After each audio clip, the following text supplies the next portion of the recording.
الحمد للہ وحدہ والصلاۃ والسلام علی من لا نبی بعدہ، اما بعد۔ کیو ٹیلی ویژن دیکھنے والے تمام ہی ناظرین کو عامر لیاقت حسین کا ادب کے ساتھ، محبت کے ساتھ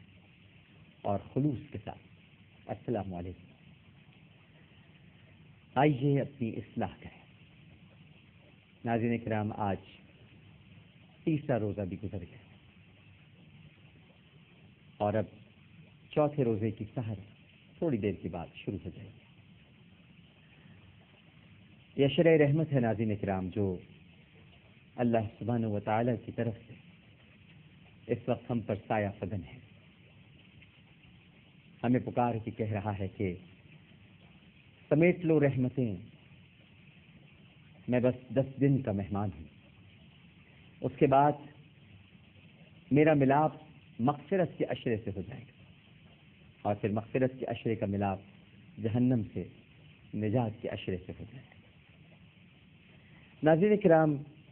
صحابہ کرام رضوان اللہ تعالی علیہم اجمعین کے واقعات کچھ ایسے ہوتے ہیں کہ بسا اوقات انہیں بیان کرتے ہوئے میں تو کم از کم یہ ضرور سوچتا ہوں کہ کیا دور تھا وہ بھی، کہ جب وہ نبی کریم صلی اللہ علیہ وآلہ وسلم کو اپنی آنکھوں سے دیکھا کرتے تھے، سرکار صلی اللہ علیہ وآلہ وسلم کی خوشبو کو سونگھا کرتے تھے، ان کے جلووں کے نظارے کرتے تھے، ان کے پاک معجزات کا مشاہدہ فرماتے تھے۔ اور پھر کتنے پیارے تھے ہمارے وہ صحابہ کرام رضوان اللہ تعالی علیہم اجمعین، جنہیں یہ سعادت حاصل تھی کہ وہ نبی کریم صلی اللہ علیہ وآلہ وسلم سے سوالات بھی کر لیا کرتے تھے، پوچھ بھی لیتے تھے۔ اور میرے آقا کریم، میرے مولا،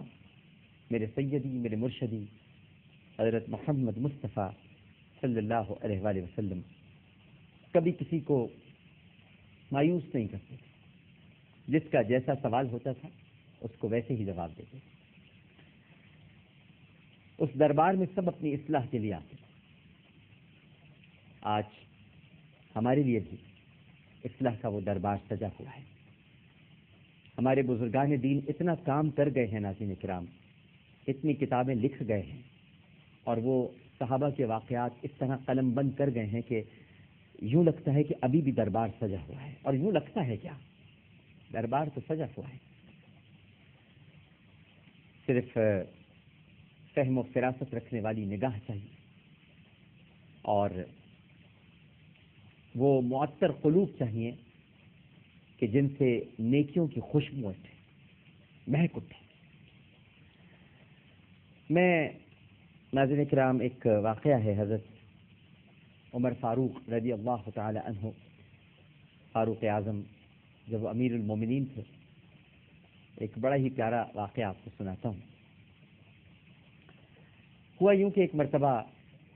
سیدنا فاروق اعظم رضی اللہ تعالی عنہ شام کے گورنر حضرت ابو عبیدہ رضی اللہ تعالی عنہ سے ملنے کے لیے ان کے پاس تشریف لے گئے، اور ان سے ملاقات ان کے خیمے میں کی۔ خیمے میں رہا کرتے تھے حضرت ابو عبیدہ رضی اللہ تعالی عنہ۔ آپ نے دیکھا کہ خیمے میں کوئی چراغ ہی نہیں ہے، تو امیر المومنین، دعائے رسول، مراد رسول، حق اور باطل کے درمیان فرق کرنے والے فاروق اعظم رضی اللہ تعالی عنہ نے ارشاد فرمایا، اے ابو عبیدہ، تیرے خیمے میں تو کوئی چراغ ہی نہیں ہے، روشنی ہی نہیں ہے، کیا بات؟ حضرت ابو عبیدہ رضی اللہ تعالی عنہ نے ارشاد فرمایا، اے امیر المومنین، دنیا میں ہی تو گزارا کرنا ہے، کون سا ہمیشہ کے لیے گزارا کرنا ہے، کون سا یہاں ہمیشہ کے لیے رہنا ہے، بس گزارا کرنا ہے، گزارا کر لوں گا، کوئی بات نہیں، اگر چراغ نہیں ہے خیمے میں، چند دن ہی تو گزارنے ہیں، گزار لوں گا یہاں۔ اس وقت حضرت عمر رضی اللہ تعالی عنہ نے حضرت ابو عبیدہ رضی اللہ تعالی عنہ سے ارشاد فرمایا کہ اچھا اپنا کھانا کھلاؤ ہمیں، کیا کھاتے ہو؟ ابو عبیدہ نے کہا کہ فاروق اعظم رضی اللہ تعالیٰ میرا کھانا اگر آپ کھائیں گے تو رو دیں گے، مت کھائیے۔ اب یہ کس سے کہہ رہے ہیں؟ ذرا یہ ذہن میں رکھیے گا، یہ اس ہستی سے کہا جا رہا ہے جن کا کھانا سب سے زیادہ سخت ہوا کرتا تھا،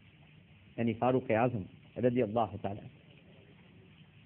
ان کا کھانا مشہور تھا کہ کوئی بھی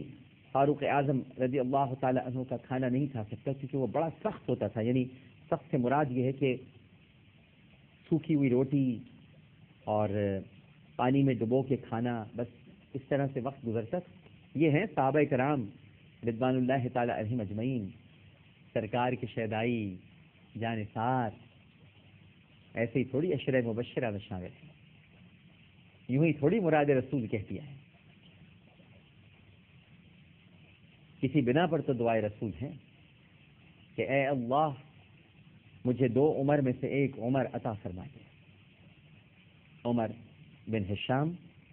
یا عمر بن خطاب۔ اور مشیت ایزدی میں جب اکتب کہہ کر پروردگار نے قلم کو لکھنے کا حکم دیا تھا، تو اسی وقت صحیفہ تقدیر کے ہر صفحے پر یہ لکھا جا چکا تھا کہ عمر بن ہشام نہیں بلکہ عمر بن خطاب رضی اللہ تعالی عنہ میرے پیارے کا، میرے محبوب کا، میرے محمد صلی اللہ علیہ وسلم کا جانثار ہوگا۔ بہرحال بات ہو رہی تھی کہ حضرت ابو عبیدہ رضی اللہ تعالی عنہ سے حضرت عمر نے کہا کہ مجھے اپنا کھانا کھلاؤ۔ آپ نے کہا کہ اگر آپ کھائیں گے میرا کھانا تو آپ کی آنکھوں میں نمی آ جائے گی،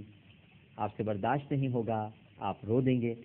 حضرت عمر رضی اللہ تعالی عنہ نے ارشاد فرمایا کہ تم لاؤ تو صحیح، جس کے خیمے میں کوئی چراغ نہ ہو تو میں ذرا یہ تو دیکھوں کہ وہ کھانا کیا کھاتا ہے۔ حضرت ابو عبیدہ رضی اللہ تعالی عنہ نے، ناظرین کرام،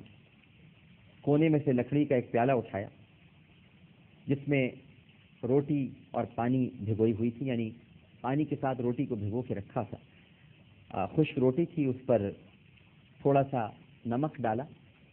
اور حضرت عمر کے سامنے رکھ دیا، اے امیر المومنین یہ رہا میرا کھانا۔ شام کے گورنر ہیں یہ، پنجاب کے گورنر کا کھانا کھا لیجئے جا کے، سندھ کے گورنر کا کھا لیجئے کھا کے، بلوچستان کے گورنر کا کھا لیجئے، خیبر پختونخوا کے گورنر سے کہیے کہ ہمیں کھانا کھلائیں تو خوان کے خوان چلے آئیں گے۔ بلکہ آپ گورنر صاحب سے اگر ملنے بھی جائیں، سندھ کے گورنر سے ملاقات کرنے جائیں، پنجاب کے گورنر سے ملنے جائیں، کسی کے بھی گورنر سے ملنے جائیں، تو آپ تھوڑی دیر بیٹھیں گے تو کبھی آپ کے لیے چائے آئے گی، پھر تھوڑی دیر بعد کافی آئے گی، پھر بسکٹس آئیں گے، پھر سینڈوچز آئیں گے، پھر سموسے آئیں گے، اور پھر گورنر صاحب جب آ جائیں گے تو پھر وہ آ کے پوچھیں گے کچھ کھایا آپ نے اور کچھ منگواؤں آپ کے لیے؟